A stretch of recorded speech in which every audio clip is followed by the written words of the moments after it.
Mike formatda adalar. Netivedenin bugünkü tanıştırıcı olamız 2021 yıl Toyota Avalon Amerikanka Limited komplektasiya. Maşinada parktroniklar bar dostlar. LED-çyralar. Şunu diye Avalon yazılı nikel, aşağı nikel, ruchkalar nikel zavod. Ana görüşüňiz diye maşin ýa-da arasda dostlar Amerika auksionuna sargaly limited komplektasiya.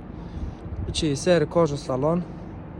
Maşin barada aýdyp geçeli dostlar. Tekerler täze, zavod diskasy, pakrışka täze goýulan Bridgestone. Maşinda BSM pawasada açıkları bar. Açmı diýalak, A5 limitedlerde gelýän JBL audio sistemi. JBL audio sistemi bar. Bir kızıklanýan bolsaňyz, arasda 21-nji aýyna bir suraty özüňiz Amerikadan nähili degenini görmek isteseňiz, arkaň görüp bilýäňiz. Berde pamit sidenýa bar. Ya bismillah. Geçim ýoly 71.000 mil geçen. Maşinymyz ýa-da arasda dostlar. Eko normal sport rejimleri bar. Auto hold. Tiptronik korobka, podstakanik, A5'ni gelýän. Berde görüşüňiz ýa sidenýa gyzyrýany, sowodýany zady bar. Klimat kontrol.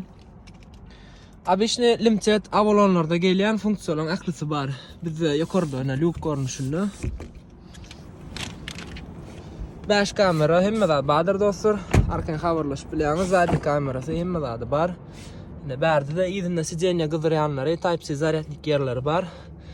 Arkaň habarlaşyp bilersiňiz dostlar. Baha ýagdaýyndan nisip bolsa amatlyca edip sağlap berers. Maşin ýekece kemçiligi bar dostlar. Olam renk öwürlen. Ýöne trek komponent go kraska tepilen dostlar. Nisip bolsa oňşyk ýerine bolar. Habarlaşyp gelip bilersiňiz. Ýüzüne salgymyz beller dostlar. Şular ýajak maşin kim almak istese nisip etsin. Hemme jamyny Hudaý etdirsin dostlar. Sag bolun.